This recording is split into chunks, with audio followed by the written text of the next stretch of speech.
రాష్ట్రంలో రైతులు ప్రభుత్వ ప్రకటన కోసం కళ్ళు కాయలు కాసేలా ఎదురు చూస్తున్నారు. రుణమాఫీ చేస్తామని కాంగ్రెస్ పార్టీ ఇచ్చిన హామీ అరకొర చేయడంతో రైతన్నలు అగ్గి మీద గుగ్గిలం అవుతున్నారు. 2 లక్షల రూపాయల రుణమాఫీ ఏకమొత్తం కాస్త 3 వారాలకు మారింది. రేషన్ కార్డు లేని రైతుల రుణమాఫీ ఎప్పుడు చేస్తారో తెలియని అయోమయంలో కొట్టుమిట్టాడుతున్నారు.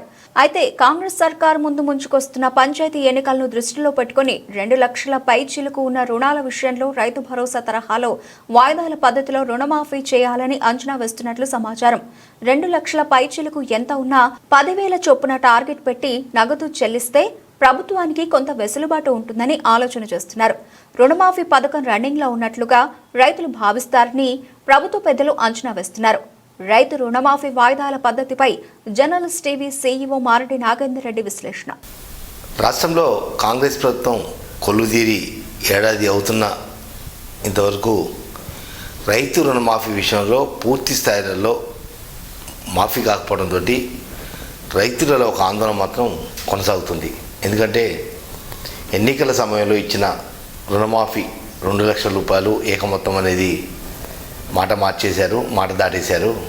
వాయిదాల పద్ధతిలో ఇప్పటి వరకు 3 వాయిదాలు అంటే 1,50,000 2 లక్షల రూపాయలు అనేది ఒక సిస్టమ్ క్రియేట్ చేసి వాళ్ళ వరకే రుణమాఫీ అంటూ ప్రభుత్వం ప్రకటించింది. కానీ దాంట్లో మళ్ళీ ఒక తిరకాసు పెట్టి రేషన్ కార్డు ఉన్నవారికి ముందస్తుగా రుణమాఫీ చేస్తాం, రేషన్ కార్డు లేని వాళ్లకు కుటుంబ నిర్ధారణ కొంత ఆలస్యం అవుతుంది కాబట్టి అది తర్వాత చేస్తామంటూ మళ్ళీ మాట దాటేశారు. దీంతో కేవలం 55% అంటే 31,000 కోట్లు అంచనా రుణమాఫీకి ప్రభుత్వం అంచనా వేస్తే దాంట్లో 18,000 కోట్లు మాత్రమే చెల్లించి మిగతా 13,000 కోట్లు ఇంకా రైతుల ఖాతాలో జమ చేయాల్సి ఉంది. అయితే డిసెంబర్ 9న కాంగ్రెస్ ప్రభుత్వం గత ఏడాది కొలువుతీరిన నేపథ్యంలో అదే డిసెంబర్ 9న అసెంబ్లీ సాక్షిగా రైతు రుణమాఫీపై ఒక క్లారిటీ ఇచ్చేందుకు కాంగ్రెస్ ప్రభుత్వం సిద్ధమవుతుంది. అయితే రైతు భరోసా నిధుల చెల్లింపు ఏ రకంగా కొనసాగుతుందో అదే తరహాలోనే వాయిదా పద్ధతిలో రైతు రుణమాఫీ చేయాలనేది ప్రభుత్వం సంకల్పించినట్టుగా మనకు అందుతున్న సమాచారం. ఎందుకంటే ఒక గుంట నుంచి ఎన్ని ఎకరాలైనా, ఒక గుంట, ఎకరం, 2 ఎకరాలు, 3 ఎకరాలు, 4 ఎకరాలు, 5 ఎకరాలు, ఆ రకంగా ఏదైతే గత ప్రభుత్వంలో రైతు బంధు నిధులు కావచ్చు లేదా కాంగ్రెస్ ప్రభుత్వం వచ్చిన తర్వాత గత రబీ సీజన్లో గత ప్రభుత్వం ఇచ్చినట్టుగానే 5,000 రూపాయలు ఏ రకమైతే ఒక గుంట నుంచి ఎన్ని ఎకరాలు ఉంటే అన్ని ఎకరాల వరకు ఏ రకమైతే వాయిదాల పద్ధతిలో నిధులు సమీకరించారో అదే తరహాలో రుణమాఫీ విషయంలో కూడా ఇప్పటివరకు 2 లక్షల రూపాయలు కటాఫ్ పెట్టుకొని 2 లక్షల పైబడి ఏదైతే అమౌంట్ ఉందో 2,10,000, 2,20,000, 2,30,000 అంటూ ఒక 10-15 రోజులు అంటే అప్ టు 3 లక్షల వరకు ఎంతున్నా పూర్తి ఎండ్ వరకు వచ్చే వరకు కూడా ఆ తరహా రుణమాఫీని వాయిదాల పద్ధతిలో చెల్లించేందుకు కాంగ్రెస్ ప్రభుత్వం కసరత్తు చేస్తుంది. ఇప్పటికే రైతులలో ఒక అసహనం నెలకొంది. 2 లక్షల రుణమాఫీ ఏకమొత్తం కాస్త వాయిదాల పద్ధతికి వచ్చింది.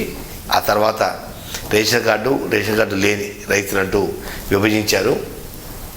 వాస్తవంగా 10 ఏళ్ల క్రితం అంటే 11 ఏళ్ల క్రితం రేషన్ కార్డులు తెలంగాణ రాష్ట్రం ఏర్పడక ముందు వచ్చిన రేషన్ కార్డు తర్వాత తిరిగి మరి కొత్త రేషన్ కార్డు రాని నేపథ్యంలో కుటుంబాలు చాలా వరకు విడిపోయాయి, కొత్త కుటుంబాలు ఏర్పడ్డాయి.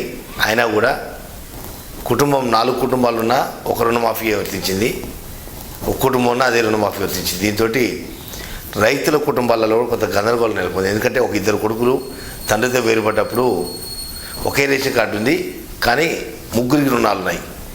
దాంతో అట్లా కూడా చాలామంది రైతులు నష్టపోయిన నేపథ్యం. వాస్తవంగా కాంగ్రెస్ ప్రభుత్వం అధికారంలోకి రాకముందు ఎన్నికల మేనిఫెస్టోలో 40,000 కోట్ల పై చిలుకు రుణమాఫీ చేస్తాం, మాకున్న సమాచారం మేరకు రైతుల రుణాలను మొత్తం మేము సేకరించినప్పుడు 40,000 పై చిలుకు నిధులను రుణమాఫీకి కేటాయించాలని చెప్పి ఎన్నికల సమయంలో చెప్పారు. కానీ ఆ 40,000 కోట్లు కాస్త 31,000 కోట్లు రావడానికి కారణం ప్రధానంగా కుటుంబాలని ఏకమొత్తంగా నిర్ధారించడం వల్లనే 40,000 కోట్లు కాస్త 30,000 కోట్లకు తగ్గిపోయింది. అంటే ఒక కుటుంబాన్ని నిర్ధారించేందుకు రేషన్ కార్డే క్రైటీరియా అనుకున్నప్పుడు ఈ రకంగా రైతులు చాలామంది నష్టపోయారు. ఇప్పటికే రేషన్ కార్డు లేని రైతులకు ఇంతవరకు రుణమాఫీ ఏమాత్రం కూడా కాలేదు.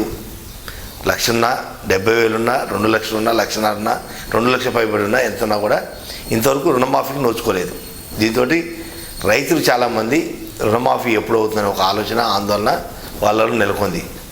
దీంతో కాంగ్రెస్ ప్రభుత్వం కూడా రాబోయే ఏడాది అంటే జనవరి లేదా ఫిబ్రవరిలో స్థానిక సంస్థల ఎన్నికలకు వెళ్లేందుకు సిద్ధమవుతున్న నేపథ్యంలో 80% మంది రైతు వారి కుటుంబాల్లో ఉన్న నేపథ్యంలో రైతు రుణమాఫీ, రైతు భరోసా రెండింటినీ పూర్తి చేస్తే తప్ప స్థానిక సంస్థల ఎన్నికలకు వెళ్ళలేని పరిస్థితి కాబట్టి వెంటనే పూర్తి చేయాలంటే డిసెంబర్ 9 ఏదైతే ప్రభుత్వం ఏర్పడిన రోజు అసెంబ్లీలో జరుగుతున్న సమావేశంలో ప్రధానంగా రుణమాఫీ, రైతు భరోసా 2 అంశాలలో ఒక ప్రకటన రైతులకు సానుకూలంగా ఇచ్చేందుకు ప్రయత్నం చేస్తారు.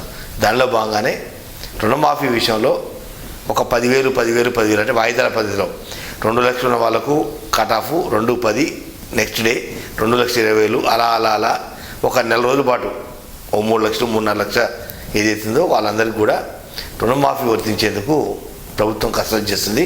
ఆ దిశగా అడుగులు వేస్తుంది.